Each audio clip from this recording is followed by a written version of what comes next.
ನಿಮ್ಮ ಪರ್ಸ್ನಲ್ಲಿರೋ ಆಧಾರ್ ಕಾರ್ಡ್ ಒಂದ್ಸಲ ತೆಗೆದು ಅದರಲ್ಲಿ ಏನೇನಿದೆ, ನಿಮ್ಮ ಫೋಟೋ ಇದೆ, ಪಕ್ಕದಲ್ಲಿ ದಪ್ಪ ಅಕ್ಷರದಲ್ಲಿ ನಿಮ್ಮ ಹೆಸರು, ಹುಟ್ಟಿದ ದಿನಾಂಕ, ಜೆಂಡರ್ ಮತ್ತು ಆ 12 ಅಂಕಿಯ ಆಧಾರ್ ನಂಬರ್ ಇದೆ ಅಲ್ವಾ. ಕಾರ್ಡ್ ತಿರುಗಿಸಿ ನೋಡಿದ್ರೆ ನಿಮ್ಮ ಕಂಪ್ಲೀಟ್ ಅಡ್ರೆಸ್ ಕೂಡ ಪ್ರಿಂಟ್ ಆಗಿರುತ್ತೆ.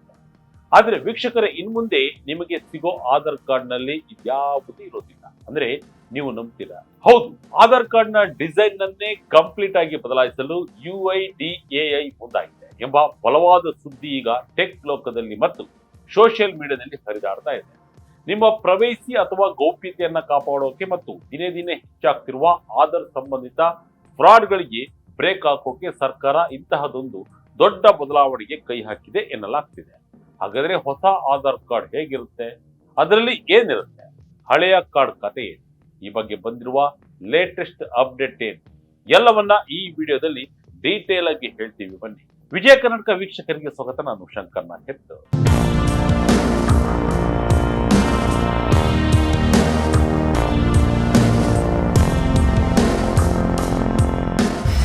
ಆಧಾರ್ ಕಾರ್ಡ್ಗೆ ಹೊಸ ರೂಪ, ಹೆಸರು, ವಿಳಾಸ ಎಲ್ಲ ಮಾಯ. ಸ್ನೇಹಿತರೆ, ಇತ್ತೀಚೆಗೆ ಬಂದಿರುವ ಹಲವು ರಿಪೋರ್ಟ್ಗಳ ಪ್ರಕಾರ ಮತ್ತು ಪ್ರಮುಖ ಟೆಕ್ ಟಿಪ್ಸ್ಟರ್ ಅಭಿಷೇಕ್ ಯಾದವ್ ರವರು ಎಕ್ಸ್ ಖಾತೆಯಲ್ಲಿ ಹಂಚಿಕೊಂಡಿರುವ ಮಾಹಿತಿಯ ಪ್ರಕಾರ UIDAI ಆಧಾರ್ ಕಾರ್ಡ್ ನ ಡಿಸೈನ್ ಅನ್ನ ಸಂಪೂರ್ಣವಾಗಿ ಬದಲಾಯಿಸಲು ಪ್ಲಾನ್ ಮಾಡ್ತಾ ಇದೆ.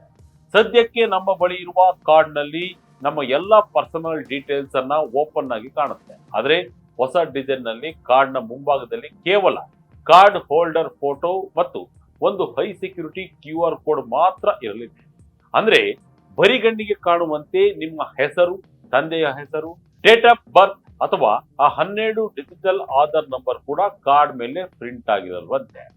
ಇದು ಕೇಳೋಕೆ ಸ್ವಲ್ಪ ವಿಚಿತ್ರ ಅನಿಸಿದ್ರು ಸೇಫ್ಟಿ ದೃಷ್ಟಿಯಿಂದ ಇದೊಂದು ಕ್ರಾಂತಿಕಾರಿ ಬದಲಾವಣೆ ಆಗುವ ಸಾಧ್ಯತೆ ಇದೆ. ಆಧಾರ್ ನಲ್ಲಿ ಯಾಕೆ ಈ ದಿಢೀರ್ ಬದಲಾವಣೆ? ಸಿಮ್ ಕಾರ್ಡ್ ಲೋನ್ ಫ್ರಾಡ್ಗೆ ಬ್ರೇಕ್.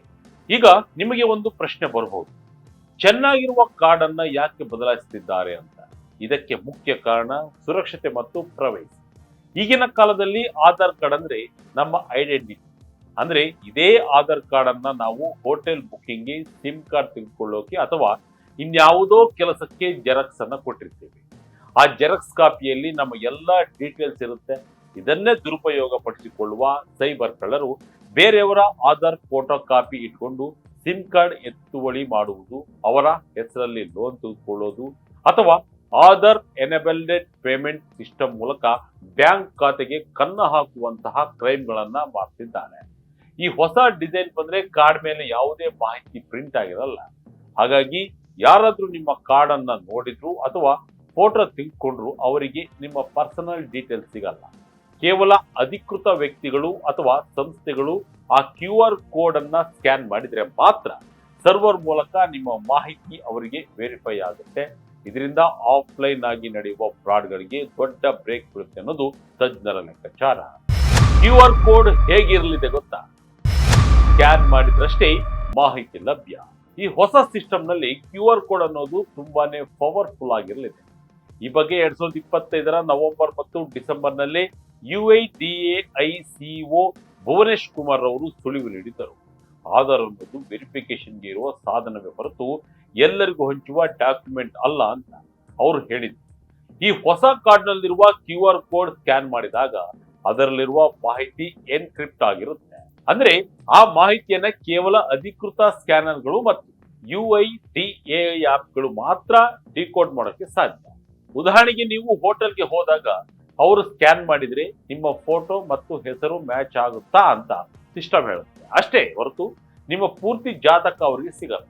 ಇದು ಆಫ್ಲೈನ್ ವೆರಿಫಿಕೇಶನ್ ಪ್ರಕ್ರಿಯೆಯನ್ನ ಉತ್ತೇಜಿಸುತ್ತೆ ಮತ್ತು ಅನಗತ್ಯವಾಗಿ ಪರ್ಸನಲ್ ಡೇಟಾ ಲೀಕ್ ಆಗೋದನ್ನ ತಡೆಯುತ್ತೆ. ಆಧಾರ್ ಜಾಗಕ್ಕೆ ಹೊಸ ಅಪ್ಲಿಕೇಶನ್, ಫೇಸ್ ಸ್ಕ್ಯಾನ್ ಮೂಲಕವೇ ಕೆಲಸ ಫಿನಿಶ್. ಕೇವಲ ಫಿಸಿಕಲ್ ಕಾರ್ಡ್ ಅಷ್ಟೇ ಅಲ್ಲ, ಡಿಜಿಟಲ್ ಲೋಕದಲ್ಲೂ ಆಧಾರ್ ದೊಡ್ಡ ಬದಲಾವಣೆ ಆಗಿದೆ. ರಿಪೋರ್ಟ್ಗಳ ಪ್ರಕಾರ ಈಗಿರುವ ಆಧಾರ್ ಆಪ್ ಜಾಗದಲ್ಲಿ ಒಂದು ಹೊಸ ಅಡ್ವಾನ್ಸ್ಡ್ ಆಧಾರ್ ಆಪ್ ಲಾಂಚ್ ಆಗಿದೆ. ಎಲೆಕ್ಟ್ರಾನಿಕ್ಸ್ ಮತ್ತು IT ರಾಜ್ಯ ಸಚಿವ ಜಿತಿನ್ ಪ್ರಸಾದ್ ರವರು ಇತ್ತೀಚೆಗೆ ಈ ಬಗ್ಗೆ ಮಾತನಾಡಿದ್ದಾರೆ. ಈ ಹೊಸ ಆಪ್ ನಲ್ಲಿ ಏನಿದೆ ಅಂದ್ರೆ ಫೇಸ್ ವೆರಿಫಿಕೇಶನ್ ಇದೆ. ನೀವೇ ಅಂತ ಪ್ರೂವ್ ಮಾಡೋಕೆ ಪಾಸ್ವರ್ಡ್ ಬದಲು ನಿಮ್ಮ ಮುಖವನ್ನೇ ಸ್ಕ್ಯಾನ್ ಮಾಡಿದ್ರೆ ಸಾಕು. ಒನ್ ಫ್ಯಾಮಿಲಿ ಒನ್ ಆಪ್ ಸೇವೆ ಕೂಡ ಇದ್ದು ಒಂದೇ ಮೊಬೈಲ್ನಲ್ಲಿ ಕುಟುಂಬದ 5 ಜನರ ಆಧಾರ್ ಪ್ರೊಫೈಲ್ ಮ್ಯಾನೇಜ್ ಮಾಡಬಹುದು. ಸೆಲೆಕ್ಟಿವ್ ಶೇರಿಂಗ್ ಫೀಚರ್ಸ್ ಕೂಡ ಇದೆ. ಇದೊಂದು ಇಂಟ್ರೆಸ್ಟಿಂಗ್ ಫೀಚರ್. ನಿಮಗೆ ಯಾರಿಗಾದ್ರೂ ಬರೀ ವಯಸ್ಸು ಪ್ರೂವ್ ಮಾಡಬೇಕಿದ್ರೆ, ಉದಾಹರಣೆಗೆ ಸಿನಿಮಾ ಟಿಕೆಟ್ ಬುಕ್ಕಿಂಗ್ಗೆ ಅಥವಾ ಆಪ್ ಮೂಲಕ ಕೇವಲ ವಯಸ್ಸಿನ ಮಾಹಿತಿ ಇರೋ QR ಕೋಡ್ ಮಾತ್ರ ಜನರೇಟ್ ಮಾಡಿ ತೋರಿಸಬಹುದು. ನಿಮ್ಮ ಅಡ್ರೆಸ್ ಅವರಿಗೆ ಹೋಗಲ್ಲ. ಇದು ಕೂಡ ಕ್ರಾಂತಿಕಾರಿ ಫ್ಯೂಚರ್. QR ಕಾಂಟ್ಯಾಕ್ಟ್ ಕಾರ್ಡ್ ಕೂಡ ಇದ್ದು ಸುಲಭವಾಗಿ ಕಾಂಟ್ಯಾಕ್ಟ್ ಶೇರ್ ಮಾಡೋಕೆ ಇದು ಸಹಕಾರಿಯಾಗುತ್ತದೆ. ಹೋಟೆಲ್ ಚೆಕ್ ಇನ್, ಆಸ್ಪತ್ರೆ ಅಡ್ಮಿಷನ್, ಗಿಗ್ ವರ್ಕರ್ಸ್ ವೆರಿಫಿಕೇಶನ್ ಎಲ್ಲದಕ್ಕೂ ಈ ಆಪ್ ಮತ್ತು QR ಕೋಡ್ ಬಳಸೋದು ಸೇಫ್ ಅಂತ ಸರ್ಕಾರ ಹೇಳ್ತಿದೆ. ಹಳೆ ಕಾರ್ಡ್ ಇದ್ದವರ ಕತೆ ಏನು? ಈಗಲೇ ಕಾರ್ಡ್ ಬದಲಾಯಿಸಬೇಕಾ? ಈ ಸುದ್ದಿ ಕೇಳಿದ ತಕ್ಷಣ ನಿಮಗೆ ಗಾಬರಿ ಆಗಿರ್ಬೋದು. ಅಯ್ಯೋ, ನನ್ನ ಹತ್ರ ಹಳೆ ಕಾರ್ಡ್ ಇದೆ, ಅದನ್ನ ಈಗಲೇ ಬದಲಾಯಿಸಬೇಕಾ ಅಂತ.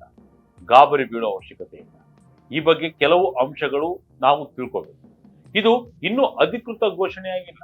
ಸದ್ಯದ ವರದಿಗಳ ಪ್ರಕಾರ ಈ ಹೊಸ ಡಿಸೈನ್ ಬಗ್ಗೆ ಚರ್ಚೆಗಳು ನಡೀತಿವೆ, ಪ್ರಪೋಸಲ್ ಇದೆ. ಆದ್ರೆ UIDAI ಇನ್ನು ಅಧಿಕೃತವಾಗಿ ಇವತ್ತಿನಿಂದಲೇ ಹೊಸ ಕಾರ್ಡ್ ಜಾರಿಗೆ ಬರುತ್ತೆ ಅಂತ ಎಲ್ಲೂ ಹೇಳಿಲ್ಲ. ಇನ್ನು ಹಳೆ ಕಾರ್ಡ್ ವ್ಯಾಲಿಡಿಟಿ ಆಗಿರುತ್ತದೆ. ನಿಮ್ಮ ಹತ್ರ ಈಗ ಇರುವ ಹೆಸರು, ಅಡ್ರೆಸ್, ಪ್ರಿಂಟ್ ಆಗಿರುವ ಆಧಾರ್ ಕಾರ್ಡ್ ಎಂದೆಂದಿಗೂ ಮಾನ್ಯವಾಗಿರುತ್ತೆ. ಅದನ್ನ ಯಾರು ರಿಜೆಕ್ಟ್ ಮಾಡೋ ಹಾಗಿಲ್ಲ. ಸದ್ಯಕ್ಕೆ ನೀವು UIDAI ವೆಬ್ಸೈಟ್ಗೆ ಹೋಗಿ ಹೊಸ ಡಿಸೈನ್ ನ ಕಾರ್ಡ್ ಆರ್ಡರ್ ಮಾಡೋಕೆ ಆಗಲ್ಲ.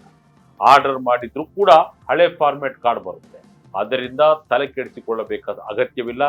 ಬಹುಶಃ ಈ ಯೋಜನೆ ಜಾರಿಯಾದ ಮೇಲೆ ಹೊಸದಾಗಿ ಆರ್ಡರ್ ಮಾಡಿಸೋರಿಗೆ ಅಥವಾ ಅಪ್ಡೇಟ್ ಮಾಡಿಸೋರಿಗೆ ಹಂತ ಹಂತವಾಗಿ ಈ ಹೊಸ ಕಾರ್ಡ್ ನೀಡುವ ಸಾಧ್ಯತೆ ಇದೆ. ಗ್ರಾಮೀಣ ಭಾಗದಲ್ಲಿ ಸಮಸ್ಯೆ ಆಗುತ್ತಾ? ಸ್ಕ್ಯಾನರ್ ಇಲ್ಲದ ಕಡೆ ಆಧಾರ್ ಕತೆ ಏನು? ಈ ಐಡಿಯಾ ಕೇಳೋಕೆ ಮಾಡರ್ನ್ ಆಗಿದ್ರು, ಸೇಫ್ ಆಗಿ ಕಂಡ್ರು ಇದಕ್ಕೆ ಕೆಲವು ಸವಾಲುಗಳು ಕೂಡ ಇವೆ ಅಂತ ತಜ್ಞರು ಹೇಳ್ತಾರೆ. ಮೊದಲನೇದಾಗಿ, ನಮ್ಮ ದೇಶದ ಎಲ್ಲಾ ಮೂಲೆಯಲ್ಲೂ ಹೈಟೆಕ್ ಸ್ಕ್ಯಾನರ್ಗಳು ಇರಲ್ಲ. ಹಳ್ಳಿಗಳಲ್ಲಿ, ಸಣ್ಣ ಪುಟ್ಟ ಆಫೀಸ್ಗಳಲ್ಲಿ ಇಂಟರ್ನೆಟ್ ಅಥವಾ ಸ್ಮಾರ್ಟ್ ಫೋನ್ ಇಲ್ಲದೆ ವೆರಿಫಿಕೇಶನ್ ಮಾಡೋದು ಹೇಗೆ ಅನ್ನೋದು ಪ್ರಶ್ನೆ ಇದೆ. ಎರಡನೇದಾಗಿ, ವಯಸ್ಸಾದವರಿಗೆ ಅಥವಾ ಟೆಕ್ನಾಲಜಿ ಗೊತ್ತಿಲ್ಲದವರಿಗೆ ಕಾರ್ಡ್ ಮೇಲೆ ಹೆಸರೇ ಇಲ್ಲ ಅಂದ್ರೆ ಅದು ಯಾರ ಕಾರ್ಡ್ ಅಂತ ಗುರುತಿಸುವುದು ಕಷ್ಟ ಆಗಬಹುದು. ಆದ್ರೆ ಡಿಜಿಟಲ್ ಇಂಡಿಯಾ ಮತ್ತು ಪ್ರವೇಶಿ ದೃಷ್ಟಿಯಿಂದ ನೋಡೋದಾದ್ರೆ ಇದು ಕಾಲಕ್ಕೆ ತಕ್ಕ ಬದಲಾವಣೆ ಅಂತಾನು ಹಲವರು ವೆಲ್ಕಮ್ ಮಾಡ್ತಾ ಇದ್ದಾರೆ. ವಿಶೇಷವಾಗಿ ಡಾಟಾ ಕಳ್ಳತನ ತಡೆಯೋಕೆ ಇದು ರಾಮಬಾಣ ಆಗಬಹುದು. ಒಟ್ಟಿನಲ್ಲಿ ಆಧಾರ್ ಕಾರ್ಡ್ ಇನ್ ಮುಂದೆ ಕೇವಲ ಒಂದು ಪ್ಲಾಸ್ಟಿಕ್ ಕಾರ್ಡ್ ಆಗಿರದೆ ಒಂದು ಸ್ಮಾರ್ಟ್ ಕೀ ಆಗಿ ಬದಲಾಗ್ತಾ ಇದೆ. ಹೆಸರು, ಅಡ್ರೆಸ್ ಎಲ್ಲ ಪ್ರಿಂಟ್ ಮಾಡಿ ಎಲ್ಲರಿಗೂ ತೋರಿಸುವ ಬದಲು ಬೇಕಾದಾಗ ಮಾತ್ರ QR ಕೋಡ್ ಮೂಲಕ ಮಾಹಿತಿ ನೀಡುವ ಈ ಸಿಸ್ಟಮ್ ನಿಜಕ್ಕೂ ನಮ್ಮ ಸುರಕ್ಷತೆಗೆ ಒಳ್ಳೆಯದು. ಸದ್ಯಕ್ಕೆ ಇದು ಪ್ರಪೋಸಲ್ ಹಂತದಲ್ಲಿದೆ. ಕಳೆದ ವರ್ಷದ ನವೆಂಬರ್ನಿಂದಲೇ ಈ ಬಗ್ಗೆ ಮಾತುಕತೆ ನಡೀತಾ ಇದೆ. ಇದೇನಾದ್ರೂ ಜಾರಿಗೆ ಬಂದರೆ ಭಾರತದ ಅತಿದೊಡ್ಡ ಐಡೆಂಟಿಟಿ ಡಾಕ್ಯುಮೆಂಟ್ ಒಂದು ಮಾಡರ್ನ್ ಟಚ್ ಪಡ್ಕೊಳ್ಳೋದ್ರಲ್ಲಿ ಡೌಟೇ ಇಲ್ಲ. ಇದಾಗಿತ್ತು ಈ ಕ್ಷಣದ ಇಂಟ್ರೆಸ್ಟಿಂಗ್ ಸ್ಟೋರಿ. ಇದೇ ರೀತಿಯ ಸ್ಟೋರಿಗಾಗಿ Vijaya Karnataka website, YouTube page, Facebook page follow ಮಾಡ್ತಾ ಇದ್ದೀನಿ. ಧನ್ಯವಾದಗಳು.